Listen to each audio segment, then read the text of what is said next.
Now, the time frame we're looking at has come down through the years to be known as the Gilded Age. Now, the term gilded basically means that you have something, and it could be anything, the dome on a building, a picture frame, doesn't matter. It's anything that has sort of a very thin layer of a gold or golden material on it, or maybe it's been painted gold. The idea is that it might not actually be gold, but it looks that way and it looks good. There was a lot of this going on at the time. You had a sizable number of people were making fortunes. There were a lot of changes happening in regards to inventions and things like that. But the problem is not everything was always perfect.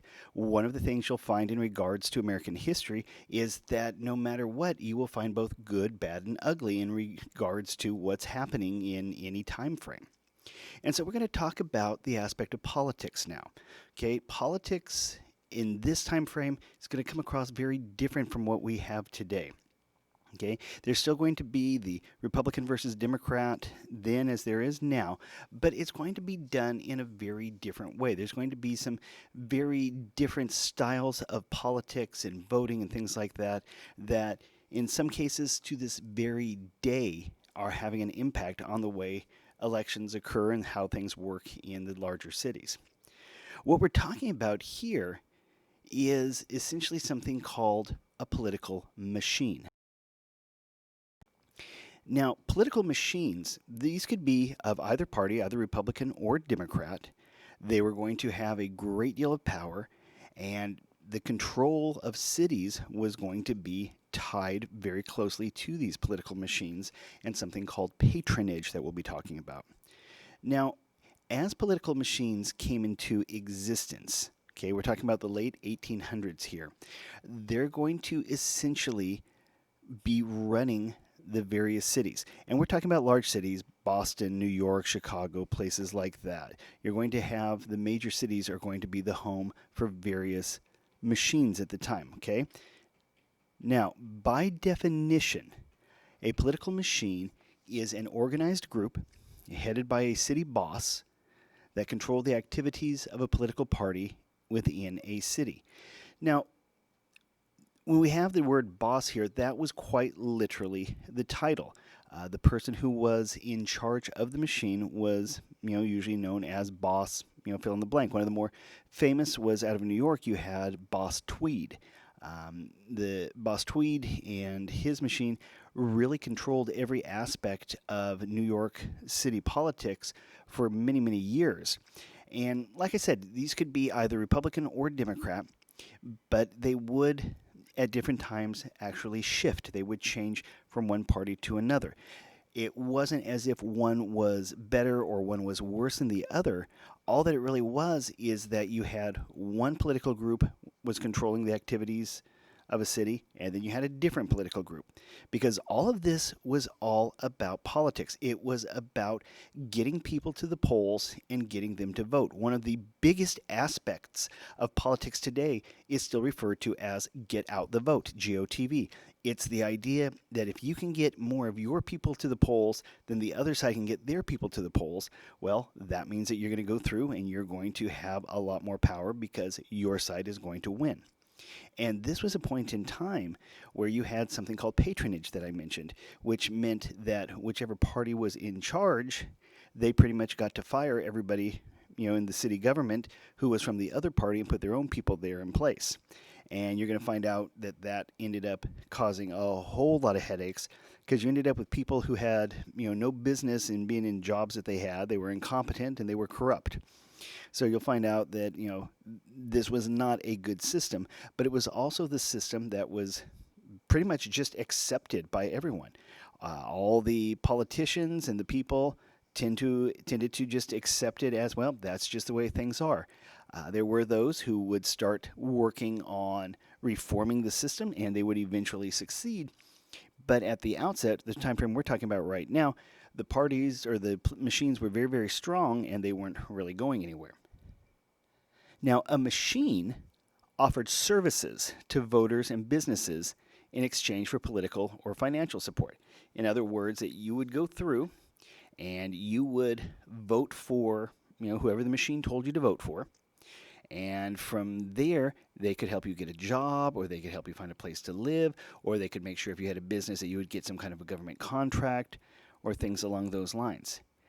The machines were there, and they were in existence for the purpose of serving the people of the city. But they weren't doing this out of, the goodness of their heart or anything like that. Machines existed and they served the people because they got something out of it. Okay? And we're talking here, sometimes it would be financial support. Sometimes it would just be the money that was able to come in. In other times, maybe the machine had a candidate that they wanted to get elected to, city council, or they want them to be elected dog catcher or something like that. It doesn't matter what. They could then go through and they could insist upon getting all sorts of people to get out and vote. In fact, the machines were very, very brilliant at getting people to vote. The joke used to be vote early, vote often. It wasn't so much the concept of one person, one vote, but it was to vote as many times as you could. And what they used to do, quite literally, you'd go through, they'd find somebody, they'd take a guy who had a full beard, for example, they would take him to vote, then they would take him to a barber shop, and get it shaved to, like, say, just a goatee, and then take him back about a second time. Then they would take him back a third time with just a mustache, and then they take him back clean shaven. So that same person might be able to vote up to 4 times or more, because the machines were not really that interested in a fair election. They were only interested in winning the election, because if they won the election, that meant that they would then have control, and they would be able to exercise that control, and they would be able to exercise that power. Now, we're talking about power and things like that. I mentioned that the machine would be headed by a boss. But it wasn't just the machine that the boss was in charge of. For the most part, a boss of whatever machine was in power at the moment, that guy was also in control of the city government. Okay. Now, I don't mean that this person was the mayor, far from it, but the mayors were almost always a member of whatever, that particular machine for the city was. So you would have this as sort of, you could refer to it as a shadow government. Okay. The boss was not the mayor, but the boss had a great deal of influence on what the mayor did.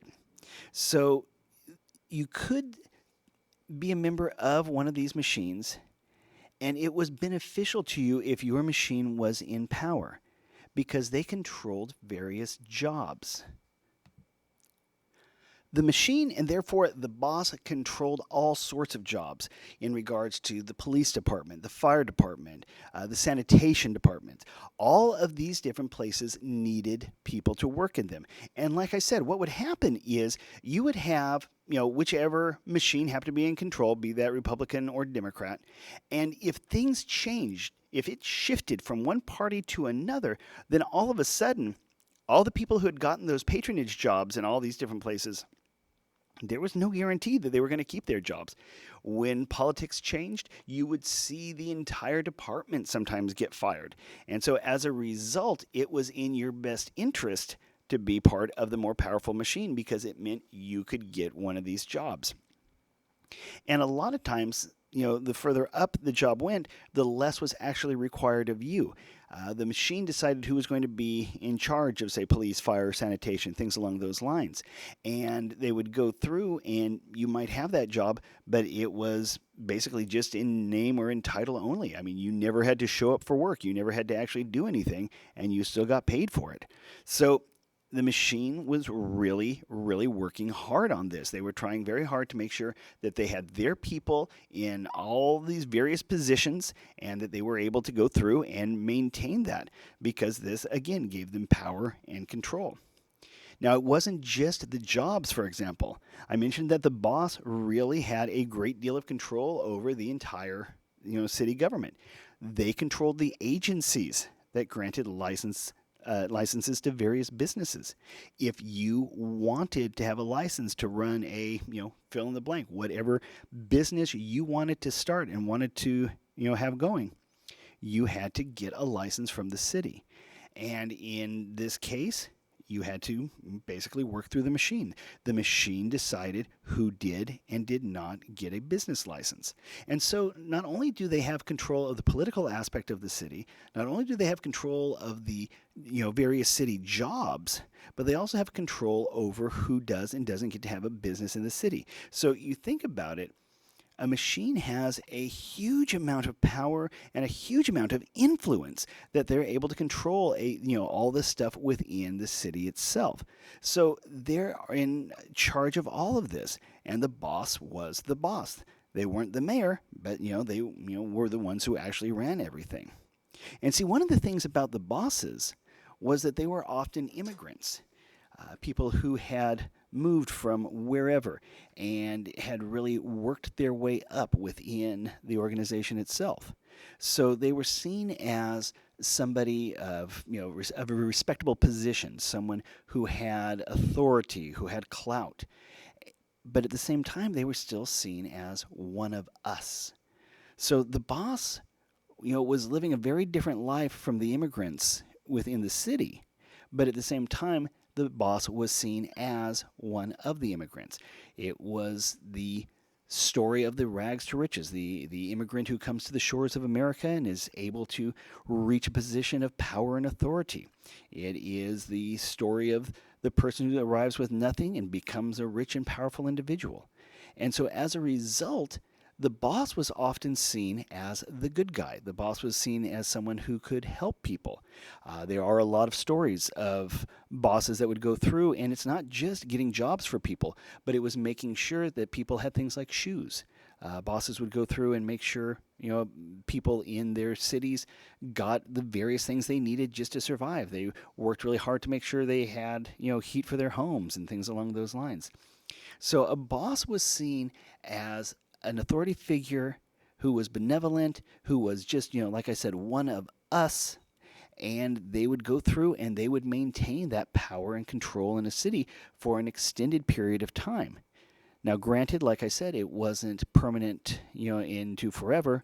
We don't have political machines the way they used to back then, but it was going to have a major effect on politics of the day and would continue on to still have an impact on the politics of right now.